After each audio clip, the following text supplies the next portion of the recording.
오늘 여러분과 함께 내 인생의 주인이 바뀌어야 된다라는 제목으로 우리 하나님 말씀 같이 나누겠습니다.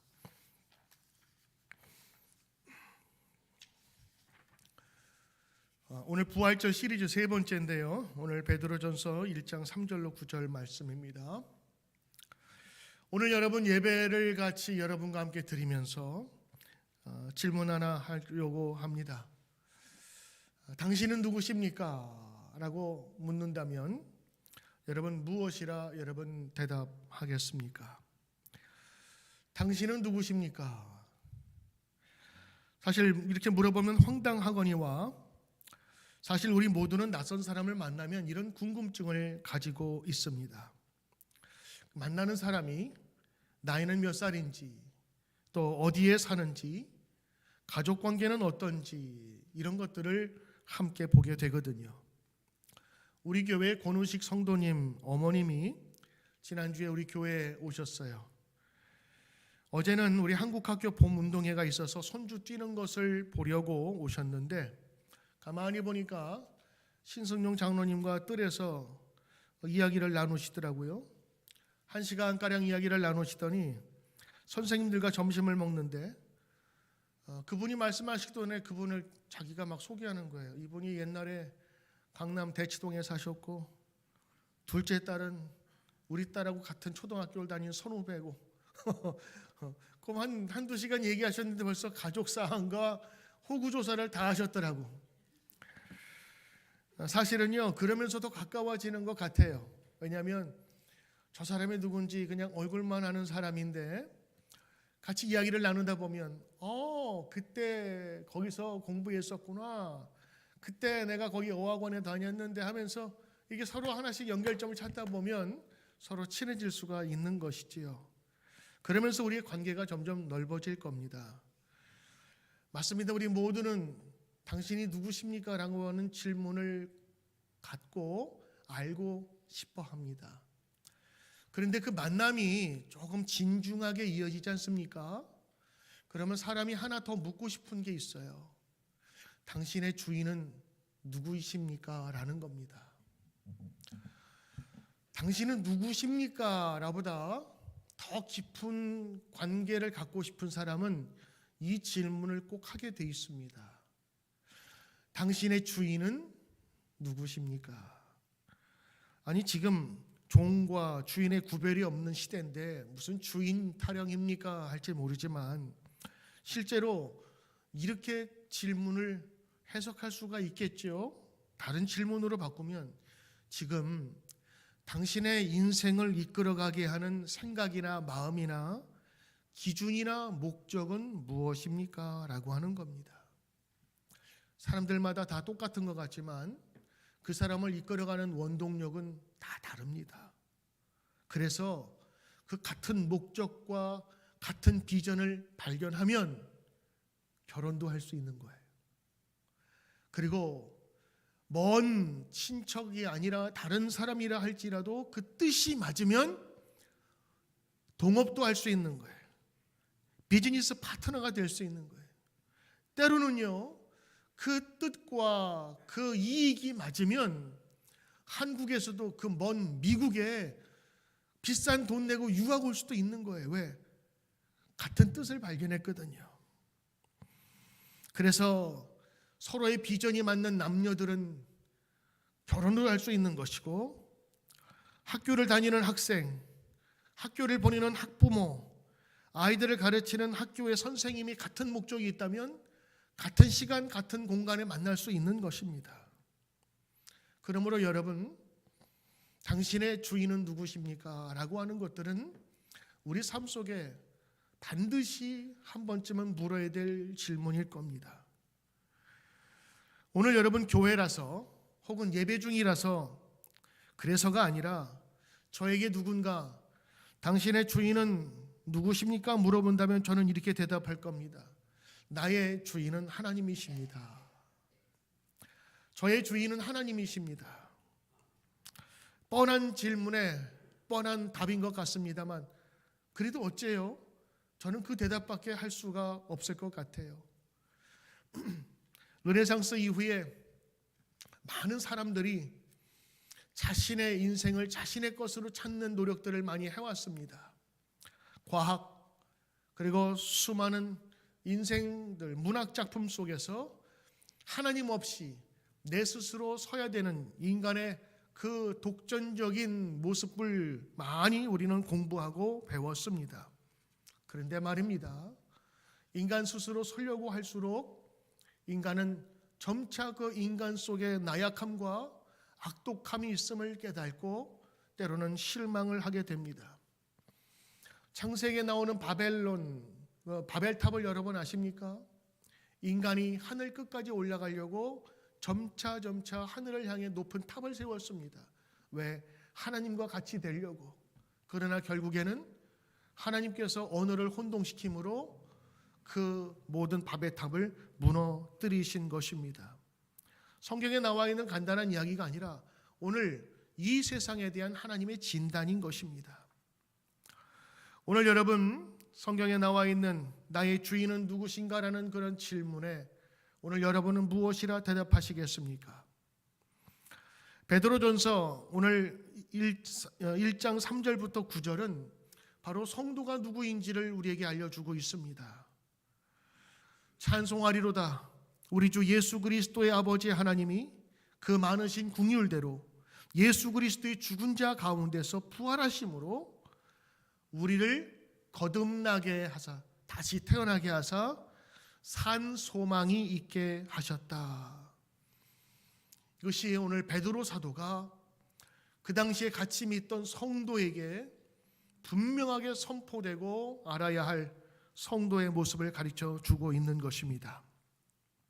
오늘 이 자리에 나오신 예배 자리에 나오신 여러분들은 누가 뭐래도 하나님을 주인으로 모신 분들인 줄 믿습니다. 그 어떤 분보다 하나님을 사랑하시는 분이기에 오늘 예배에 오신 분 줄 믿습니다.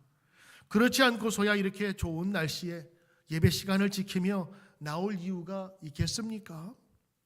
부활하신 예수님을 생명의 구원자로 그리고 구세주로 믿는 여러분과 우리 인생을 다시 한번 생각해 보면서 누가 우리의 주인인지를 다시 한번 확인해 보는 시간 갖기를 원합니다. 첫째로 여러분, 성경은 말합니다. 나의 주인인 하나님이 나를 창조하셨습니다. 나의 주인인 하나님이 나를 만드셨습니다. 할렐루야. 여러분 믿어지십니까? 우리 아이들부터 어르신들까지 우리의 이 믿음은 반드시 우리 가운데 새겨야 하는 겁니다. 이 창조신 하나님께서 나를 만드셨다고 하는 이 믿음은요, 우리가 어떤 사람인지를 알게 하고 뿌리가 어디서부터 났는지를 알게 하고 내 존재감, 내 소속감을 갖게 해주는 겁니다. Do you believe? Joshua? 하나님께서 나를 창조하셨다는 것. 여러분 이것은요, 우리 사람에게 너무너무 존중받아야 될 질문이고 응답인 것입니다. 왜냐? 성경은 이렇게 기록되어 있어요. 하나님께서 인간을 직접 만드셨습니다. 그것도 하나님의 형상, 하나님의 이미지를 담아서 만드셨어요. 그리고 마지막에 다 빚어서 만드신 이후에 코에 호흡을 넣으셨다 그랬죠. 하나님의 호흡, 하나님의 생명이 우리 인간에게 들어오기 시작한 거예요. 근데 여러분 과학적 사고는 어떻죠? 자그마한 단세포, 세포 하나가 나눠지고 그러다 보니까 조금 더 커지고 그러다 보니까 뭐 개구리, 새, 뭐 포유류, 짐승, 코끼리, 하마, 그래서 나중에는 여러분과 제가 같은 인간까지 되었다. 이것이 여러분 종의 기원으로부터 나오는 우리가 알고 있는 그런 과학적인 내용 아닙니까? 여러분 실제로 창조론보다 이 진화론을 믿기가 더욱더 큰 믿음이 필요합니다. 왜? 중간중간에 있는 모든 것들이 다 미싱되어 있는 상태에서 믿어야 하기 때문인 그런 거예요. 그러나 어찌겠습니까? 하나님께서 인간을 만드셨다고 하는 그 반대 이론을 인간이 만들려고 하니 구멍구멍이 생길 수밖에 없는 것이지요. 하나님께서 우리를 창조하셨다. 깊은 목적을 갖고 만드셨다고 하는 것입니다. 그래서 이 창조신앙, 하나님께서 나를 존귀하고 특별한 목적으로 만들었다고 하는 그 믿음이 생기게 되면 여러분만이 아니라 여러분의 자녀들은요, 흔들리지 않는, 사랑받는 귀한 성도로, 귀한 자녀로 자랄 수가 있는 것입니다. 이 근간이 흔들리니까 문제가 생기는 것이지요. 하나님은 여러분 한 사람 한 사람을, 여러분 자녀 하나하나를 하나님께서 창조하시고 만든 것입니다. 여러분 이거를 자녀들에게 우리 분명하게 심어주셔야 되는 거예요. 이 믿음만 있어도요, 우리가 하나님 앞에 겸손하게 무릎 꿇을 수 있습니다. 왜? 하나님이 나를 만드셨으니까. 여러분 어떤 것을 창조하고 또 만들고 또 고안한 사람은요, 그것에 대해서 정통합니다. 그래서 어떤 사람은 어떤 것을 만든 다음에 특허청에다가 그 만든 모든 과정들 이름들 해가지고 특허를 신청하지요. 그러면 다른 사람이 그것을 사용할 수가 없습니다. 하나님은요, 우리 인간을 만드시고 특허를 내셨어요. 그 아무도 똑같이 만들 수 없도록.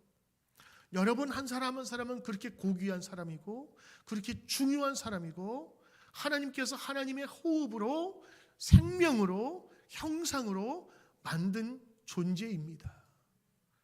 그래서 여러분, 신앙을 가진 나라와 신앙을 가진 그 사회가 사람을 정말로 존중할 수 있는 거예요. 오늘 하나님은요, 우리를 그렇게 소중한 존재로 만드셨다고 하는 겁니다. 이게 여러분 믿어지면 인생이 가볍게 살 수가 있다고 생각되어지는 것입니다. 그런데 말입니다, 이 세상에 죄가 들어왔어요. 하나님이 먹지 말라는 선악과를 인간이 먹음으로 죄의 길을 걷기 시작했습니다. 근데 이 죄가 들어오면 하나님과 인간 사이 관계가 다 끊어져 버려요. 그래서 하나님과 아담이 그렇게 가까웠는데 죄가 들어오니까 그때부터 아담이 숨기 시작했어요. 아담아 어디 있니? 어디 있니? 찾아야만 이제 겨우 풀숲 속에서 여기 있어요 라고 할 정도로 관계가 소원해지기 시작했고 하나님을 멀리 떠나기 시작했습니다. 하나님의 형상을 잃어버리고 하나님을 떠난 인간이 하나님 자리에 다른 피조물을 대신 갖다 놓기 시작했습니다. 이걸 구약에서는 우상 숭배라고도 하는데, 하나님과의 관계가 끊어진 인간은요, 그 다음부터 그 하나님 없는 자리에 불안과 두려움과 빈 마음이 생기기 시작했습니다. 그래서 그것을 채울 길이 없어서 다른 세상의 것으로 삶의 주인을 바꾸었습니다. 옛날 사람들은 해와 달과 별과 그리고 산과 들과 간과 큰 나무, 기암, 괴석, 그리고 무서운 짐승으로 주인으로 모셨는데, 오늘 로마서 1장 5절에 보니까 그것을 이렇게 표현했어요. 그들이 하나님의 진리를 거짓으로 바꾸고 피조물을 조물주보다 더 경배하고 섬겼더라. 하나님을 떠난 인간이 하나님 대신 자리에 피조물인 그런 여러 가지 형상을 가져다 놓았다고 하는 것입니다. 오늘 시대에는 과학의 발달로 태양이나 별, 달 이런 것들을 섬기지 않습니다. 그러나 인간이 하나님 없는 그 공허함을 어떻게 채울까? 이제는 무엇으로 채우냐? 돈으로 채우고 물질로 채우고 그리고 과학이라고 하는 것들을 채우기 시작했습니다. 과학이 우리의 삶을 편하게는 했습니다. 그러나 진정한 행복과 진정한 약속을 우리에게 주신 거 보십니까? 우리를 편하고 유익하게는 했지만 과학의 발전은 무기의 발전과 함께 그리고 우리가 편리하게 쓰는 모든 것들을 만들어내므로 이 생태계를 파괴하고 그리고 지구를, 환경을 더욱더 힘들게 만들었다는 사실, 우리가 누가 부정하겠습니까? 지금 전쟁이 벌어지고 있지만 서로 조심해서 그렇지 단추 하나 잘못 누르면 순식간에 핵전쟁이 일어날 수 있는 위험이 우리는 지금 몇십 년 전부터 그 위험 가운데 살고 있는 것입니다. 사람이 자기의 목적을 향해서 자기의 이상을 위해서 위한다고 하지만 결국에는 자칫 잘못하면 파멸로 갈 수밖에 없는 것이 우리의 인생인 것입니다. 하나님은 우리를 만드셨습니다. 하나님 우리를 창조하셨습니다. 가장 귀한 것으로 우리의 환경을 허락하신 것입니다. 그러나 우리 인간이 그 하나님을 멀리 떨어짐으로, 하나님과 분열됨으로 말미암아서 인간 스스로의 파멸의 길을 가고 있다는 것입니다. 오늘 여러분, 우리의 삶의 주인이 누구냐? 거기서에 따라서 우리의 인생이 달라지는 것입니다. 하나님을 우리의 주인으로 모실 때에 우리 인간은 한없이 존귀해지는 겁니다. 한없이 행복해질 수밖에 없는 거예요. 하나님은 하나님의 형상으로 우리를 만드시고 나서 세상 모든 만물을 우리에게 맡겨주셨어요. 너희가 다스리고 통치하라. 그러나 우리 스스로 내가 주인이라고 생각했었을 때에는요, 우리 인간은 처음에는 잘 되는 것 같지만 결국에는 인간 스스로의 파멸로 가게 되는 것입니다. 무엇이 그를 이끄느냐? 그것이 우리 인생을 결정합니다. 우리는 여러분 선포해야 합니다. 하나님이 나를 만드셨습니다. 하나님이 나의 주인이십니다. 하나님이 나를 만드셨기에 나를 가장 잘 압니다.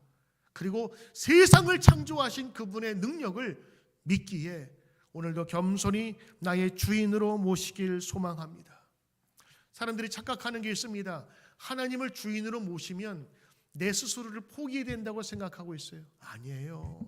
성경을 잘 보세요. 하나님을 주인으로 모신 사람은요, 하나님께서 그 모든 것도 우리에게 맡겨주시는 거예요.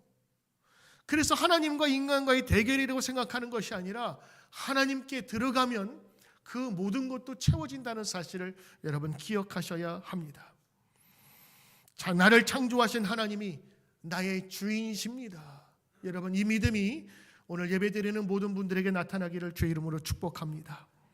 여러분, 두 번째, 나의 주인이신 하나님은 살아있는 소망입니다. 나의 주인이신 하나님은 살아계신, 살아있는 소망입니다. 저는 이제 인생의 많은 날들을 살아보면서 예전에 몰랐던 것을 하나씩 깨닫기 시작하는데, 많은 사람들이 소망 없이 산다는 것을 깨닫기 시작했어요. 아니, 소망이 있다가도 나이가 들면서 자기가 갖고 있었던 소망이 아님을 알고 소망이 점점 없어진다고 하는 것들을 느끼기 시작했습니다. 많은 사람들이 화려한 문화와 화려한 조명빛에 살고 있지만 그들 스스로는 참 외롭고 소망 없이 산다는 것을 느끼기 시작했어요. 그래서 우리 모든 사람에게는 소망이신, 산 소망이신 예수님이 필요할 수밖에 없구나라는 사실을 깨닫게 되는 것입니다. 오늘 하나님은 우리에게 소망이십니다. 그래서 하나님을 주인으로 받아들이는 사람은요, 소망 가운데 살 수 있는 것입니다. 오늘 베드로 사도가 이야기하잖아요. 찬송하리로다. 예수 그리스도의 죽은 자 가운데서 부활하심으로 그것으로 말미암아서 우리를 거듭나게 하셨대. 거듭난다는 born again. 다시 태어나게 하신 거예요. 우리를 육신으로 태어난 것은 부모님이시지만 우리의 예수님께서 부활하심으로 나도 부활할 수 있다는 믿음으로 다시 내가 태어나고 깨닫게 된 것, 이게 거듭난 겁니다. 여러분, 이게 기적적인 일입니다. 이게 믿어지는 자체가 기적적인 일이에요. 예전에 하나님을 모를 때, 교회 다니지 못할 때는요, 이 사실을 알지 못했어요. 나에게도 그런 은혜가 있는지 몰랐어요. 그런데 믿음을 가지고 교회 나오고 말씀을 보다 보니까 성경에서 말하는 내가 알지 못했던 또 다른 세계와 또 다른 가치가 있구나라는 것을 깨닫기 시작하는데, 바로 그것이 부활하신 예수님으로 말미암아 주시는 산 소망인 것입니다. 예수 그리스도께서 죽은 자 가운데서 부활하심으로 우리에게 산 소망이 되신 거예요. 자, 여러분, 베드로 사도가 이 믿음을 가지고 있었던 시대에는요, 예수 믿는 것 때문에 핍박을 많이 받았습니다. 그래서 그들이 두려움 속에 있었지만 죽음 이후의 삶을 오늘 베드로가 분명히 이야기해 주고 있는 것이었어요. 지금은 두려울지 몰라도 그러나 우리를 위하여 예비하신 생명의 주님, 부활의 주님이 우리를 위해 준비하신 산 소망이 있습니다. 그 당시의 사람들은 현재를 바라보지 않고 미래를 바라볼 수 있는 눈을 베드로 사도를 통해서 얻게 되었던 것이지요. 왜냐? 부활이 있기 전에는 모두가 다 죽음의 세력에 있었어요. 어둠의 세력에 있었어요. 저주에 있었어요. 불안했어요. 내가 하는 일이 의미가 없다고 생각하고 다 근심과 염려 속에 살고 있었어요. 그런데 그 속에 예수님께서 부활하셨다는 소식이 제자들에게 전해지면서 예수님 부활하셨대. 진짜? 죽었다 살아나셨대. 진짜? 하늘로 올라가셨대. 진짜? 믿고 싶은, 아니 믿기고 싶지 않은 그런 일들이 예수님을 통해서 일어난 이후에 그 제자들의 모습과 제자들의 삶이 바뀌게 된 거예요. 모두가 두려움과 소망이 없었던 그 시대에도 오늘 예수님의 부활하심으로 말미암아 그들이 다시 거듭나고 다시 태어나고 살아있는 소망으로 가질 수 있도록 만들어 준 거예요. 여러분, 여러분의 소망이 살아있는 소망입니까? 어떻게 살아있는 소망이라고 이야기할 수가 있나요? 여러분이 부활의 믿음이 여러분 가운데 같이 느껴져야 되는 것입니다. 여러분이 예수 그리스도를 신뢰하는 것만큼 그 소망이 더욱더 커짐은 분명한 것입니다. 과거에 어떤 불신자들이 그리스도인들을 고문하고 처형하고 죽임으로 이 기독교 복음을 말살할 수 있다고 믿었습니다. 그런데 이 무지무지한 사형 집행자들이 그 죽어가는 그리스도인들을 바라보면서 이상한 것을 느끼기 시작했어요. 보통 사람은 죽음 앞에서 두려워하는데 그리스도인들은 죽음을 전혀 두려워하지 않고 기쁨 가운데 죽었다 그러는 거예요. 그래서 이 사형 집행인들이 이야기하기를 그리스도인들이 죽어가는 것을 보라라는 말이 퍼지기 시작했답니다. 죽음을 두려워하지 않는 사람들, 이게 그 당시에 그리스도인들의 모습이었습니다. 왜일까요? 그들에게는 살아있는 소망, 예수 그리스도가 죽음 가운데서 머물러 있지 아니하시고 살아있다고 하는 그 대역전의 반전을 그들이 가지고 있었기 때문이었습니다. 오늘 우리도 마찬가지입니다, 여러분. 똑같은 모습으로 살고 있지만 주 예수 그리스도의 부활의 능력이 오늘 우리 가운데 있음을 믿고 나갈 때 오늘 우리의 믿음은 더욱더 큰 소망이 될 줄 믿습니다. 하나님을 우리의 주인으로 모실 때에 이 살아있는 소망이 우리 가운데 거하는 것입니다.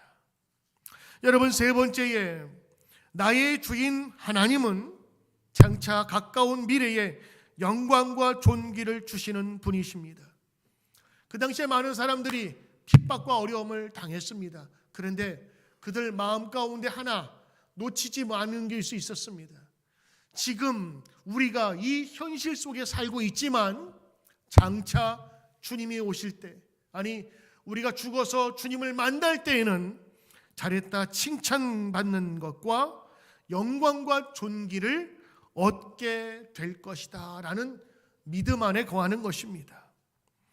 여러분, 믿음이 없으면 현실에 적용하게 되고 현실만 바라보는 것입니다. 그러나 성경을 바라보고 약속을 믿는 사람은 성경 안에 나타나는 분명한 약속 속에서 살아가는 것이지요. 우리 믿는 사람에게는 영적 고향이 있습니다. 죽어서도 갈 수 있는 집이 있습니다. 그래서 죽음을 우리는 마지막이라고 생각하지 아니하고 하나님의 품에 가는 하나의 간이역으로 생각하는 거예요. 우리의 길이 끝이 아니라 영원한 하나님의 품에 거하는 영원한 여정에 있기에 죽음이라고 하는 그 순간을 우리는 넘어서기만 하면 또 다른 세계가 있음을 알게 되는 것이지요. 그래서 우리 믿는 사람은 영적인 고향이 있습니다. 돌아갈 내 고향, 하늘나라. 하나님이 보내셨던 바로 그곳. 여러분, 우리 그리스도인들에게 영적인 고향에 대한 즐거움이 없다면 이거는 여러분 우리 믿음을 다시 한번 생각해 보셔야 됩니다. 우리 인생은 여러분 이제 얼마 남지 않았습니다. 짧은 인생입니다. 인생 100세라 하지만 여러분 100세까지 사는 사람들 중에 온전한 건강을 가지고 사시는 분이 몇이나 되겠습니까? 우리 남아있는 인생 동안 하나님께 감사할 뿐만 아니라 우리의 마지막 순간 죽음을 넘어선 또 다른 세계가 있음을 여러분 우리는 아셔야 됩니다. 그 주인이 누군 줄 아십니까? 바로 우리 하나님이십니다. 예수님은 이 세상에 사시면서도 하늘나라에 대해서 많은 얘기를 하셨어요. 하늘나라, 천국, 하나님의 나라. 그래서 이 하늘나라와 하나님 나라 동일시 되는 것인데 이 세상의 삶만이 아니라 저 천국의 삶에 대해서 우리에게 약속을 주셨다는 것이죠. 요한복음 14장 2절에 내 아버지 집에 거할 것이 많도다. 그렇지 않으면 너에게 일렀으리라. 내가 너희를 위하여 처소를 예비하러 가노니. 이제 예수님 부활하셔서 승천하시고 하늘에 올라가실 때 남아있는 제자들에게 걱정하시면서 주신 말씀이에요. 내가 너희보다 먼저 죽어 끝이 나는 것이 아니라 내가 아버지의 집에 가서 너희를 위하여 처소를 예비한다. 여러분 영어 성경 보면 아버지 집에 거기 보면 맨션이라고 되어 있어요. 맨션을 여러분을 위해서 준비한다고 하는 것입니다. 그러므로 여러분 우리 성도들은 죽어도 끝이 아닙니다. 이게 성경을 통해서 보는 하나님을 우리 주인으로 모시는 삶의 기쁨입니다. 하나님이 천국의 주인이시고 하나님이 천국의 오너이시기 때문에 우리를 그곳으로 초대하는 것입니다. 그러므로 예수를 믿고 하나님을 섬기는 자에게는요 이러한 영원한 생명에 대한 소망이 넘치게 되는 것이죠. 그래서 성도는 현재를 살면서 천국을 바라보며 미래를 기대하는 삶을 살게 되는 것입니다. 그래서 오늘 우리는 보이지 않지만 하나님의 약속을 믿어가는 사람입니다. 마태복음 6장 33절에 이런 말씀을 예수님께서 하셨어요. 너희는 먼저 그의 나라와 그의 의를 구하라. 그리하면 이 모든 것을 너희에게 더하시리라. 여러분 믿어지십니까? 이게 여러분 교회 처음 나오면 안 믿어져요. 내가 먹고 살기도 얼마나 힘든데 하나님은 나를 먹여 살리기 얼마나 힘드실까 생각할지 모르지만 전능하신 하나님은 충분한 그런 능력이 있어 내가 주님의 뜻과 같이 가려고 하면 하나님께서 나의 모든 것을 채워주신다. 이게 믿어질 때가 있어요. 그리고 믿고 싶은 때가 있어요. 그리고 전능하신 그 하나님을 나의 주인으로 모시고 싶은 그런 마음이 들 때가 있어요. 그때 여러분 기도하세요. 주님 믿어지게 해주세요. 그리고 이 믿음을 가진 사람은요 이 말씀에 의지하여 삽니다. 여기 보니까 너희가 하나님의 의와 그 나라를 위하면 이 모든 것 우리의 의와 식과 주에 해당하는 모든 것을 너희에게 더하여 주시리라. 덤으로 보너스로 주겠다라고 얘기하시는 것입니다. 물질이 주인인 사람은 돈 따라갑니다. 돈이 지시하고 돈이 요구하는 대로 모든 인생의 계획표를 작성합니다. 돈을 섬기기 위해서 하나님도 포기하고 친구도 포기하고 심지어는 믿음도 포기할 때가 있습니다. 그러나 하나님이 주인인 사람의 삶은 하나님이 우선되는 겁니다. 그리고 하나님 우선인 삶은 하나님이 약속해 주시는 삶으로 살아갑니다. 하나님의 뜻을 구하는 자는 내가 그 모든 것을 너희에게 더하여 주시리라. 제일 먼저 하나님의 나라와 하나님의 의가 우선인 사람, 거기에서부터 희생과 헌신과 사랑과 구제와 나눔과 섬김이 나오게 되는 것입니다. 사랑하는 성도 여러분, 오늘 하나님의 나라를 먼저 앞세우는 오늘 여러분 되시길 주의 이름으로 축복합니다. 왜냐? 하나님께서 이 모든 것들을 여러분에게 덤으로 주시기로 확정하시고 약속하셨기 때문입니다. 이제 여러분, 하나님이냐 세상이냐, 우리가 이 두 번째 두 가지 선택을 한다면 여러분, 저는 하나님을 선택하겠습니다. 여러분도 하나님 선택하시길 바라요. 왜? 하나님이 모든 세상의 주인이시고 우리의 행복의 근원이시기 때문인 것입니다. 우리가 세상을 선택한다고 해서 하나님을 없애는 게 아니에요. 하나님 안에 들어가면 세상도 얻을 수 있는 것입니다. 그러나 하나님 없이 세상을 갖게 되면 염려와 근심과 불안밖에 없게 되는 것입니다. 하나님이 주인 되시고 내가 하나님께 순종하는 자가 되면 세상과 물질은 함께 거룩하여 지는 것입니다. 세상과 물질이 그 모든 것이라 생각하면서 그것을 위해서 나갔을 때 여러분, 모든 것을 얻은 것 같아도 염려가 달라붙고 모든 것을 죄와 고통 속에 떨어지게 되는 것입니다. 오직 하나님이 주인 되어 섬기는 삶은 염려가 떠나가고 하나님께서 인도하시는 하나님의 도우심을 믿고 가기에 오늘 우리의 걱정, 근심은 사라지며 기쁨과 자유함으로 살 수 있는 것입니다. 참 축복은 하나님이 내 주인이 될 때 이루어지는 것입니다. 이제 여러분의 인생 가운데 하나님을 주인으로 모시길 바랍니다. 왜요? 하나님이 여러분을 만드신 분이시기 때문에. 하나님이 여러분을 소중하고 고귀하고 정말 세상에 둘도 없이 목적을 갖고 만드셨기 때문에 그래요. 그분을 주인으로 모시면 여러분 살아있는 소망을 갖게 되는 겁니다. 모두가 다 죽음 속에서 고하고 있을지 몰라도 우리들은 살아있는 소망을 가질 수 있어요. 죽음에도 부활하신 예수님이 우리의 주인 되시기 때문인 것입니다. 여러분이 하나님을 주인으로 모시면 천국의 주인이신 그분이 여러분을 초청합니다. 여러분, 주인이 여러분을 초청하는데 우리가 마다할 게 뭐 있겠어요?